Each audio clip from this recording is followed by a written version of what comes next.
Hello everyone, कसे आहात सर्वजण? आय होप तुम्ही सर्वजण खूप मस्त आणि मजेत असाल अशी मी आशा करते.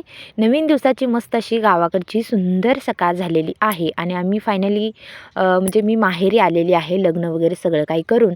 बऱ्याच जणांना प्रश्न असतील की लग्नाचे ब्लॉग का पाहायला भेटले नाहीत किंवा मी का अपलोड केलेले नाही आहेत. मात्र तुम्हाला सांगते, कारण मुलांनी खूप त्रास दिला. श्रीजा आजारी होती आणि माझे ब्लॉग शूट करण्यासाठी कोणीही नव्हतं. अहो वगैरे बऱ्याच वेळेस म्हणजे कामामध्ये बिझी होते, त्यासाठी मग ते ब्लॉग तुमच्यासोबत शेअर करू शकले नाही. त्याबद्दल तुम्हा सर्वांची अगदी मनापासून माफी मागते. खरंच अगदी मनापासून माफी मागते, मला माफ करा. आणि मी आता तुम्हाला शेअर करणार आहे ते म्हणजे आमचं ग्रामदैवताच्या दर्शनासाठी चाललेलो आहोत. आता लवकरच मुंबईला रिटर्न जायचं आहे, त्यासाठी मग म्हटलं चला देवदर्शन घेऊया. आणि मी माझ्या ग्रामदैवताच्या दर्शनासाठी आलेली आहे. मी म्हणजे आमची छोटीशी फॅमिली, मी शौर्यचे पप्पा आणि श्रीजा. तर आता मुंबईला जायचं आहे म्हटल्यावर तर देवदर्शन घ्यावं म्हटलं. आता उन्हाळ्याशिवाय काय गावी यायला जमेल न जमेल, त्यासाठी मग आम्ही रेडी वगैरे होऊन स्टार्टिंगला म्हणजे ग्रामदैवतेसाठी आलो. कुळदैवत त्याचबरोबर थोडंसं जावेकडे वगैरे जायचं होतं आणि रेशन कार्डची KYC काय थोडे डॉक्युमेंट काढायचे आहेत.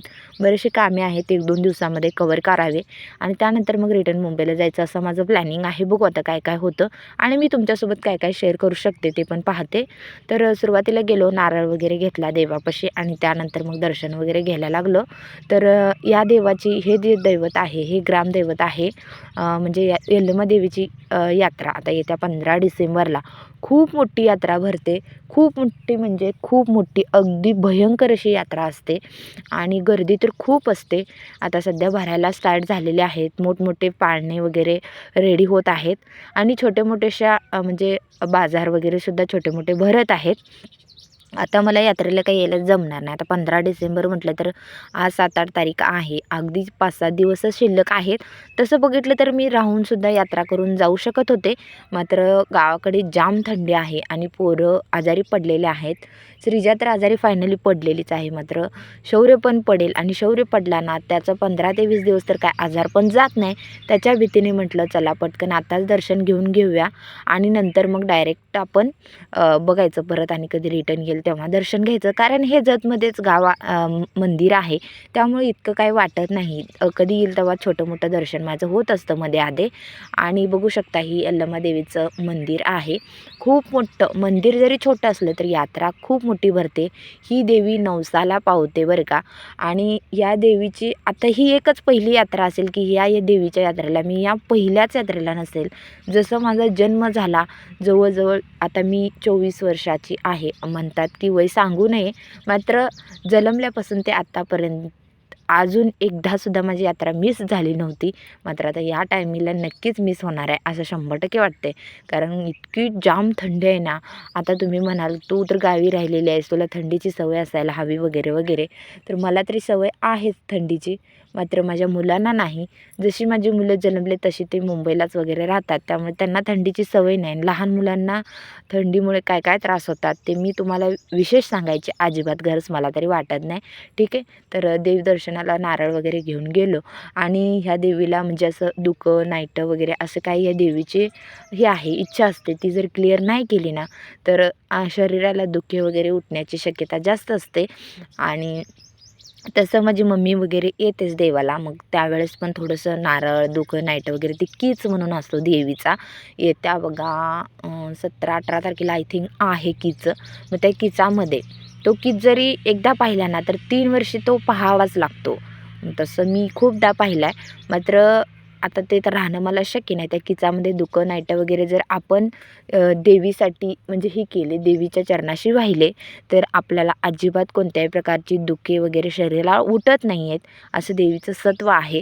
आणि मात्र ते आता मला शक्य नाही, त्यामुळे मग मी मम्मीला सांगून जाणार आहे किचामध्ये आमच्या नावचं सुद्धा थोडंसं दुखं नाईटं वगैरे देवीच्या चरणी घाल म्हणून. तर मग ही बघू शकता हे अंबाबाईचं मंदिर आहे. दोघी बहिणी. अंबाबाईचं मंदिर इथंच डोंगरावरती मोठं मंदिर आहे. मात्र बऱ्याचदा तिथं जाणं शक्य नाही, त्यामुळे मग इथंच यल्लमा देवीपाशीच ते मंदिरसुद्धा अस्तित्वात आहे. मग तिथंच मग दर्शन वगैरे घेतलं. अंबाबाईच्या मंदिराला मात्र लग्नाच्या वेळेस म्हणा किंवा तिथंसुद्धा यात्रा भरते त्यावेळेससुद्धा मी गेले होते. आणि श्रावण महिन्यामध्ये देवीची परडी वगैरे भरण्यासाठी सुद्धा गेले होते. दर्शन वगैरे घेतलं. त्यानंतर हा असा काहीसा माझा लूक आजचा होता. हा ड्रेस माझ्या मम्मीने वेअर करून स्टिच करून ठेवलेला आहे. मला कसा दिसतो, खूप दिवसातून पंजाबी ड्रेस मी वेअर केला आहे, कसा दिसतो मला कमेंट करून सांगा. त्यानंतर मग हे बघू शकता, हे माझं जत गाव आहे. खूप छान गाव आहे. अगदी तुम्हाला सांगते इथं मनच रमत नाही. कितीही राहिलं ना राहावंसंच वाटतं. ह्याच्यासारखं स्वर्ग, ह्याच्यासारखं सुंदर असं काहीच नाही असं वाटतं. इतकं छान असं माझं गाव आहे. आणि या गावाला कधी जास्त दुष्काळ पडत नाही आणि जास्त कधी ओलसर पूरसुद्धा येत नाही, कधी भूकंप होत नाही. इतकं सेफली गाव आहे. मात्र या गावाला म्हणजे दुष्काळी भाग म्हणून ओळखला जातो. मात्र दुष्काळ कधीही नाही. आता आम्हाला तरी जाणवत नाही. आजूबाजूची जे छोटी छोटी खेडे आहेत तिकडे मात्र त्यांना जाणवतो. त्यामुळे ती दुष्काळी भाग म्हणूनच ओळखला जातो. कर्नाटक बाँड्रीला वसलेलं हे जत तालुका आहे. आणि तुम्हाला सांगते जतमध्ये खूप नाना तऱ्हेची लोकं राहतात आणि भांडकुरी तर जाम राहतात. आता तुम्ही म्हणाल तुझ्याच गावची तूच बदनामी करतेस, तूच कौतुक करतेस. जे सत्य आहे ते मी तुमच्यासोबत शेअर करते. आणि तुम्हाला सांगते या गावामध्ये म्हणजे माझ्या जत गावामध्ये असं काही नाही, असं नाही आहे, सगळं आहे. फक्त मोठमोठे उद्योगधंदे नाही आहेत. आणि आत्ताच कुठेतरी आता गोपीचंद पडळकर जतचे आता सध्याचे आमदार आहेत आणि त्यांनी आता खूप विकास करायला सुरुवात केलेली आहे गोपीचंद पडळकर साहेबांनी. आणि बघूया आता ते काय काय विकास करतायत किंवा आमच्या जतला कुठून कुठेपर्यंत घेऊन जातात बघूया. तर ते आता सध्या आमदार झाल्यापासून थोडीशी छोटी मोठीशी जी काय विकास कामं आहेत ती त्यांनी हाती घेतलेली आहेत. माझी तरी इच्छा आहे की त्यांनी जतमध्ये आमच्या मोठमोठे उद्योगधंदे उभे करावेत, जेणेकरून आम्हाला जतसारख्या लोकांना, खेड्यापाड्यात राहणाऱ्या लोकांना मुंबईसारख्या, पुण्यासारख्या, सांगलीसारख्या शहराला जाऊन काम करायची गरज भासू नये. ठीक आहे. त्यानंतर मग आम्ही दर्शन वगैरे घेतलं आणि थोडंसं गावामध्ये फेरफटका मारला. शॉपिंग अशी काही करायची नव्हती, कारण म्हणजे संध्याकाळी जाणार होते आणि मी ट्रॅव्हल्सने येणार होते, ते ट्रेननं जाणार होते. त्यासाठी म्हटलं ते आहे तोपर्यंत टू व्हीलरवरून दर्शन घेऊया. फॅमिली दर्शन घेतलेलं कधीही चांगलं, म्हणून मग मी त्यांना घेऊन सुरुवातीला स्टार्टिंगला डॉक्युमेंटची कामे आणि त्याचबरोबर देवदर्शन वगैरे करून घेतलं. आणि माझी एक मधली जाऊबाई आहे, त्यासुद्धा जतमध्येच राहतात, त्यांचे मिस्टर जतमध्येच काम करतात. त्यामुळे तर मग त्यांनासुद्धा भेटायचं होतं, कारण त्यांची खूप दिवसापासून इच्छा होती. त्यांनी मला खूप वेळेस आग्रहाने बोलवलं होतं, मात्र त्यांच्याकडे जायचं मला झालंच नव्हतं. कारण कसं होतं, प्रत्येक वेळेस यायचं गडबडीतच जायचं असंच होतं प्रत्येक वेळेस.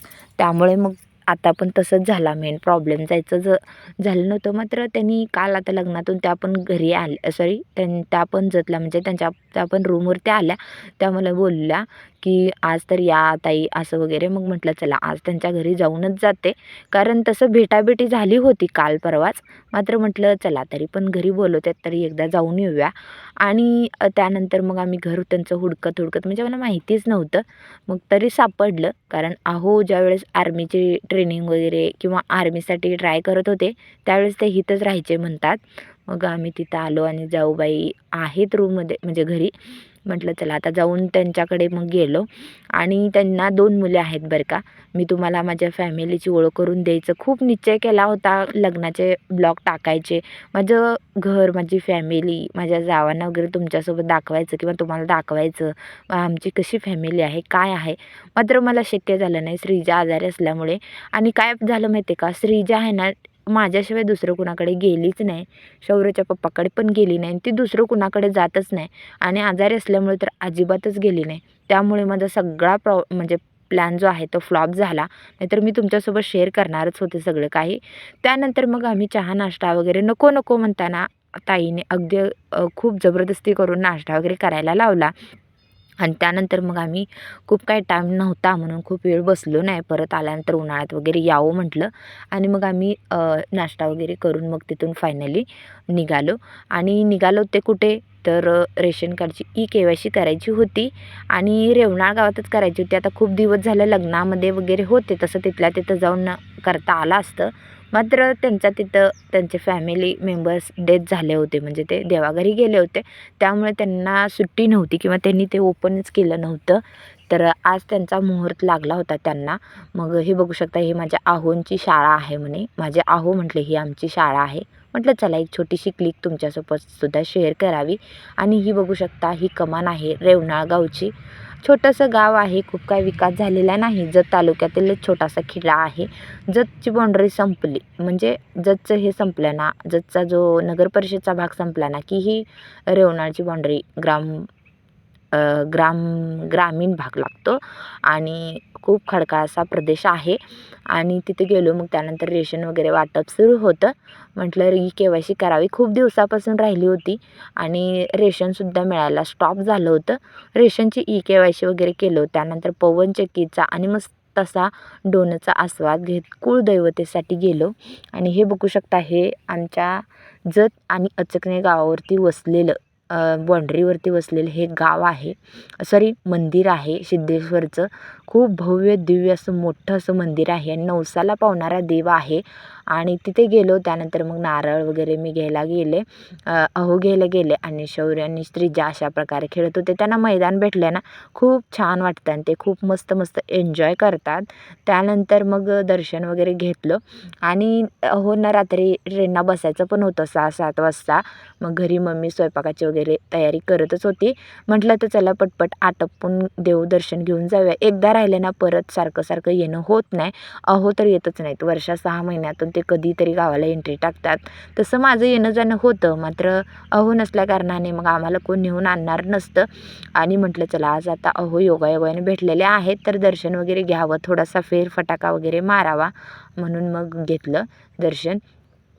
तर कसं वाटतं आमचं मंदिर, त्याचबरोबर माझं गाव, त्याचबरोबर माझा ब्लॉग पण कसा वाटला तो पण मला कमेंट करून सांगा. बघू शकता, हे छोटे छोटेचे जे मोठे 2 खांब आहेत ना, ते आतमधून पोकळ आहेत. ज्यावेळेस आम्ही लहान होतो ना, आणि श्रावण महिन्यात या देवाची यात्रा भरते बरं का, खूप छान भरते. लहान होतो तेव्हा आम्ही यायचं आणि ह्या खांबामध्ये आतमध्ये जाऊन बसायचो. तर हे खूप मस्त असं मंदिर आहे. हे आमच्या म्हणजे माझ्या सासरचं कुळदैवत आहे. आणि बघू शकता खूप छान असं मंदिर आहे. मैदान आणि क्लिनिंग तर खूप छान असते. आणि याची यात्रा श्रावण महिन्यामध्ये श्रावण सोमवारी भरते. खूप छान यात्रा पण भरते, गर्दी पण खूप असते. मला ह्या यात्रेला काही यायला जमलं नाही आणि कुळदैवत असल्यामुळं घरची वगैरे येतात. मात्र मला काही यायचं जमलं नाही. आता संसारात अडकल्यानंतर आपल्याला कुठे देवधर्म करायला भेटतो. आणि असाच कधीतरी योगायोग भेटला की मग ते सगळं काही मॅनेज करून घ्यायचं. मग तिथंसुद्धा गेलो आणि त्यानंतर मग देवदर्शन वगैरे देवाचं घेतलं आणि थोडंसं एन्जॉय केला. बाहेर वगैरे आलं, थोडंसं बसलं, फोटोशूट वगैरे केलं आणि मग त्यानंतर मग घरी जायचं होतं. तर इथं बघू शकता किती छान असं मंदिर आहे. त्यानंतर मग थोडासा फेरफटाका वगैरे मारला, कारण गर्दी काहीच नव्हती आणि संडे असल्या कारणाने गर्दी पण नव्हती. जर सोमवार वगैरे असेल तर मग गर्दी असते, सकाळी पहाटे किंवा दिवसभरसुद्धा गर्दी असते. आणि श्रीजा ही काय आत्ता कुठेतरी थोडंसं खेळत आहे, तिला खूप सर्दी झाली होती. आणि हा ड्रेस मी खूप दिवसातून घेतला आहे, म्हणजे पंजाब ड्रेस असा वेअर केला आहे. मला कसा दिसते कमेंट करून सांगा. त्यानंतर 1-2 फोटो क्लिक केले, 1-2 व्हिडिओ क्रिएट केले आणि त्यानंतर मग आम्ही रिटर्न घरी आलो. तर व्हिडिओ कसा वाटला कमेंट करा, आवडला तर लाईक करा, चॅनलवर नवीन असेल तर सबस्क्राईब करा. चला भेटू नवीन व्हिडिओसोबत, तोपर्यंत बाय.